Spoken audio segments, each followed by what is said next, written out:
Hello and welcome to another episode of the Theatre Professor Vidcast. My name is Terry Danijikimiak II and I am your theater professor. And I just want to point something out real quick. No borders! Okay, so what I'm doing is I'm trying out a couple different things over the next couple weeks in regards to how I want my videos to look.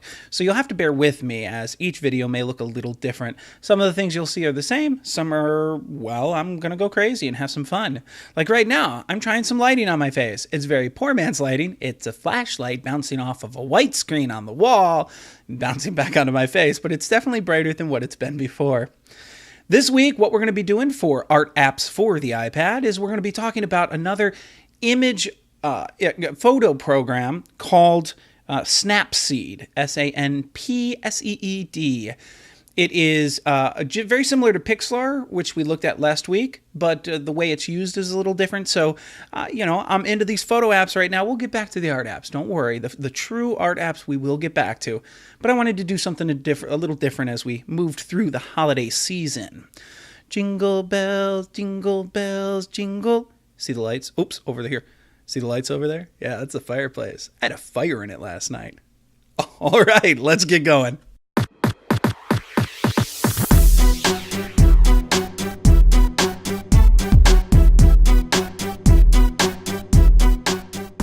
All right, here we are with our little setup that we've been doing. And as you can see here, right over there, the second row, second icon in is Snapseed. Looks like a little flower. It's really pretty, blue and green, and I really like it. It's, as you can see, this is my first page on my iPad. You notice I can't go any farther to the left. These are the apps that I use most often, plus the 6 on the bottom. So you can see Snapseed and Pixlr are both on there on my front page. They are my most used photo editing apps when I'm working on just making like cool pictures to put on my website or put on my Facebook page or Twitter account. Okay? All right, so let's go ahead, click into it. Whoop, whoop, whoop, whoop, whoop.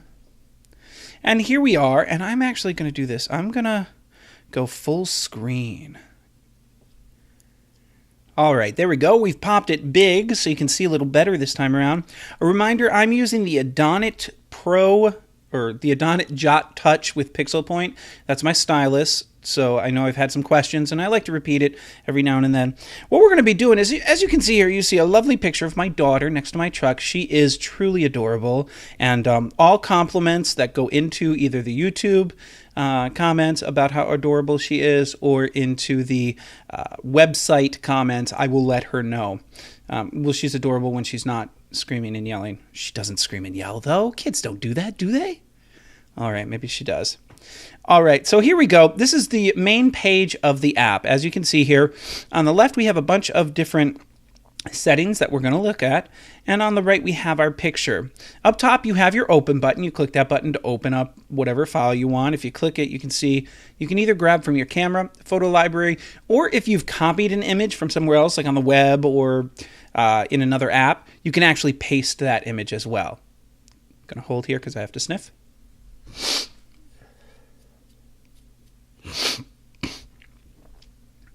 Once you've taken your image and put it into Snapseed, I'm not going to actually open because I already have an image. You can see that it sets up on the right, and this is where we're going to be doing all of our editing. On the top right, you'll see there's a help button. If you click that button, you can see a whole variety of help things. You can even see the image size, along with the file size and the file name. Now let's look at the things that we can do to our image on the left. First off, you have automatic. It's an autocorrect. If you click it, it starts to autocorrect it. You can see on the bottom you have a menu. You've got cancel, which I'm not going to hit yet. You've got compare. So if you press compare, you can see what the image looked like and what they're correcting to. In the center, you have a bar which has your contrast correction. On the right hand, you have your apply. Now, I'm pressing and holding on the picture right now, okay? And it shows you two different menus. There's your color correction and your contrast correction. So right now, we're on contrast correction.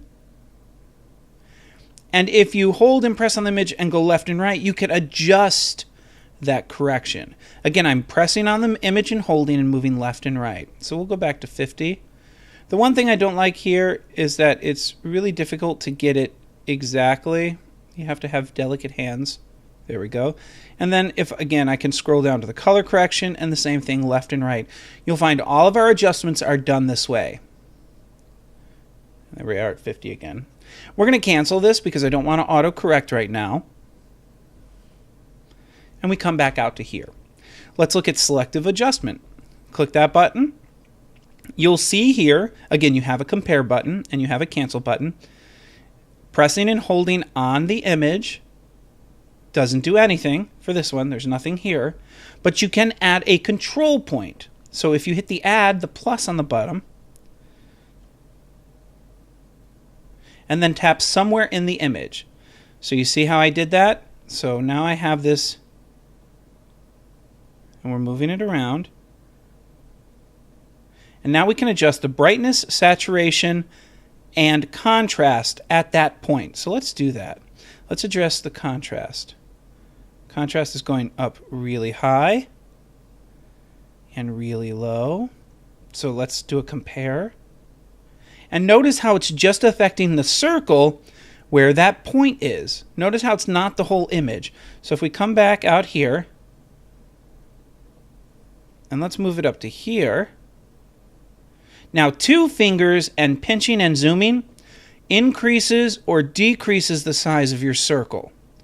So if I take the circle, for example, a lot of times maybe on the face, I'm going to decrease so it's just mainly on her face. And what we're going to do is we're actually going to take the contrast back down to 0. But let's say we wanted to brighten up her face a little bit. Let me go back there. There we go. Let's go brightness.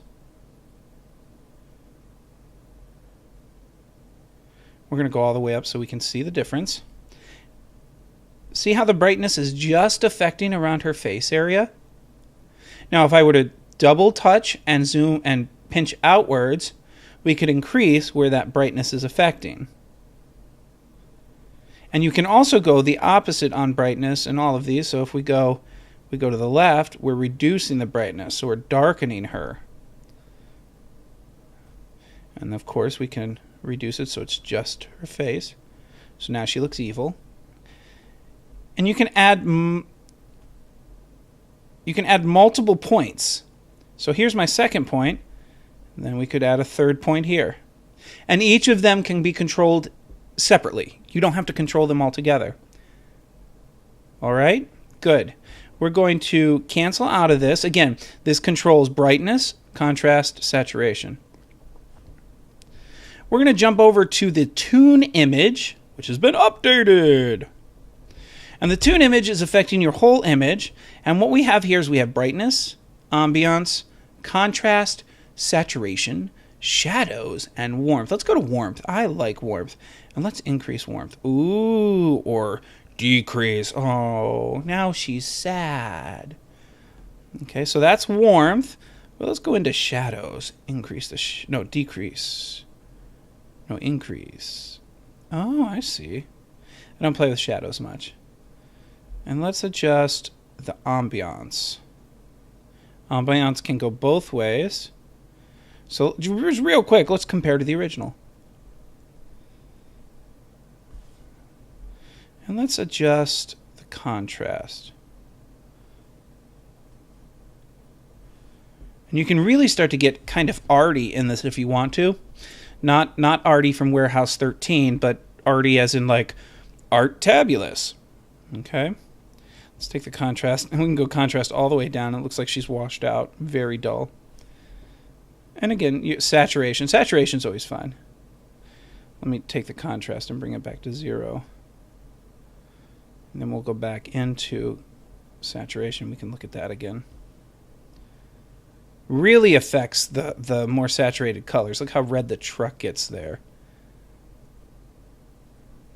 All right. Going to cancel that. So that's tuning the image. You're adjusting, it's kind of like doing it in Photoshop. You can go in and straighten and rotate the image. We can rotate left. We can spin her around. We can straighten her. Now, obviously, this will crop it a little bit. But say I wanted her you know, like this. Then I could do that. Then you could even rotate her right. So that's all that is. This is the preview. So this is it cropped. Let me rotate her left. This is it showing you what's being cropped, and this is the preview of the final if you accepted it. Cancel out of that. Next up we have crop, which is a true crop. You can now right now we're on aspect ratio of free. You can switch the ratio. You see here, there's the original 1:1, 3:2, 4:3, 16:9. So if you were doing, for example, you needed a image for a film, you could go 16:9. Then you could adjust it. Now this would be perfect to place inside of a film that you were doing in 16:9 format. Some of the other ratios, 4:3 I believe is in here. So there's television for you. You've got 3:2, 5:4, 6:5. And then, of course, the original. Okay, so that's cropping. You can crop it however you want. Go ahead, clear out of there. Next up, we have details. And what details have is it's got sharpening and structure. And what sharpening does is it sharpens your pixels. Now, if you sharpen too much, it can get a little pixelated. But this is sharpening at 100 right now. This is sharpening at 0. So let's look at the two differences. You can see when I look at the original here versus the sharpened, it is a little crisper, a little clearer when sharpened. Let's take the sharpening. Excuse me. Let's take the sharpening. Let's take the sharpening all the way down and switch to structure. And we can look at the difference here.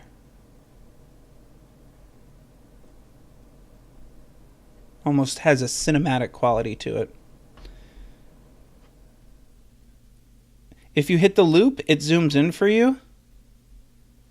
So you can really see up close. Let's get an edge here.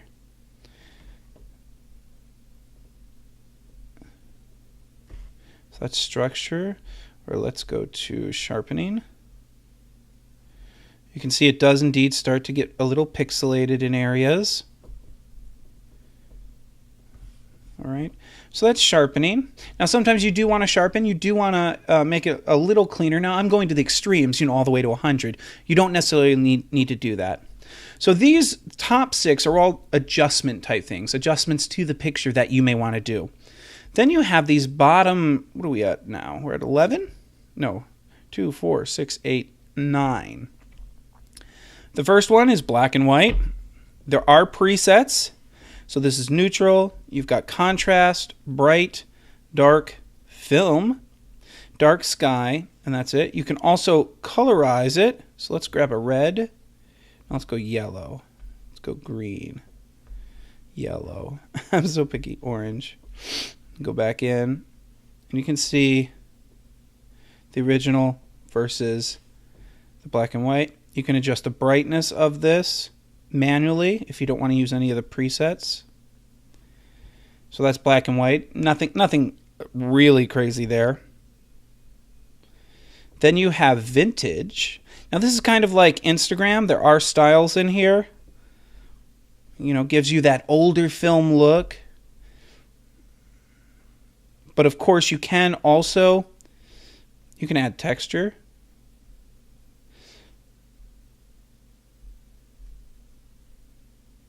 And then you can also do it yourself. So I'm adding brightness here. You could adjust the saturation. You can adjust the texture strength, the style strength, and the center size. So there we go. So you can either use the styles or you can do your own. Next up we have drama. Theatre Professor website. That works out really well. Looking at the styles here, drama 1, drama 2, bright 1, bright 2, dark 1, and dark 2. That one's kind of creepy. That one's really creepy. I'm enjoying this one. Here what you can adjust is you can adjust the filter strength and you can adjust the saturation. So there we go. Now it's like she's in some sort of wacky... Actually, I really like that picture. I may come back and keep that. That looks really cool. All right, let's cancel out a drama. HDRscape. We've got our styles here. She's a people person. So we'll click there. You could go fine. You could go strong. Wow, that's disgusting. And this is not really a good image for HDR. You can adjust filter strength, brightness, saturation, and smoothing. Again, high def, make it look pretty. Grunge. Grunge is always fun. You can shuffle. This one's interesting. It doesn't have styles, but if you just keep hitting shuffle, you'll get different looks. Here you can adjust the style. There's lots of them. You can adjust the texture. But shuffle's probably one of the best ways to find something that you like. Cancel out of that. We have center focus, which I really like. I'm a big fan of it. So let's do portrait 2. No, let's do a blur. There we go. You can adjust the size of your center focus. You can see I'm doing that there. You can either make it weak or strong. You can get your blur strength way up, or cut it way back. You can adjust your outer brightness. So let's do our outer brightness like that, and our inner brightness. So now we've got a very focused image on my daughter there. You've got foggy, you've got old lens, and of course presets. Clear out of that. We have tilt shift. This is kind of like the center focus, only it's on a line. So let's do this here. Blur strength, let's make that pretty blurry on the outsides. You have brightness, saturation, and contrast. None of those I'm going to do right now. You do indeed, you can either do linear or elliptical. So this does have a... Now, this you can create ovals. This is a little different than center focus. You can see here I'm like creating these. You can also notice how I'm just moving the outside circle. So if you bring that in really close, let's turn our blur strength up so you can see. Okay. There we go. You can see I'm adjusting the transition here.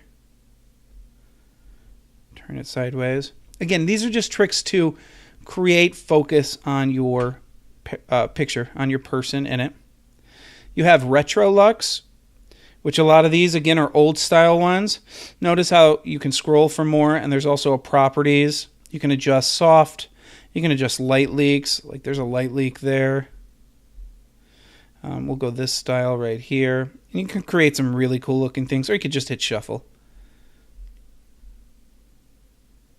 Here you're able to control brightness, saturation, contrast, your style strength, your scratches, and your light leaks. And then finally you have frames. So if you wanted to do something, you could pick a frame. Do something. That didn't make any sense. If you wanted to frame it, you could pick a frame. So like this frame or this frame. And there are options. You can format the frame however you want. You could colorize the frame. You know, there's all sorts of fun things you can play with here. I just like to pick frames. There we go.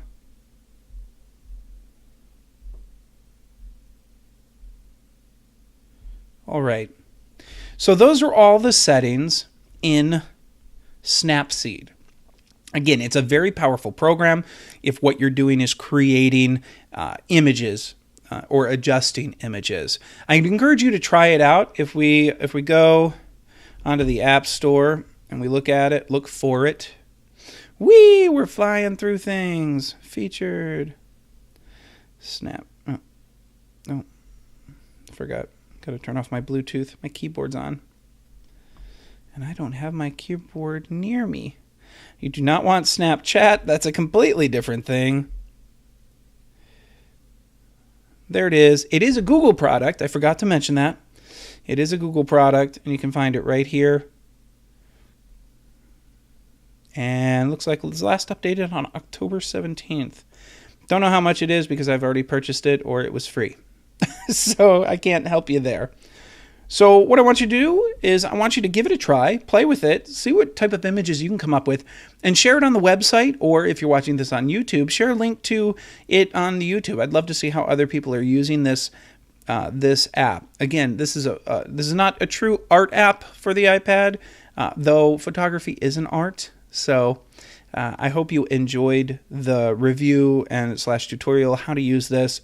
Once you're finished, obviously you can save it.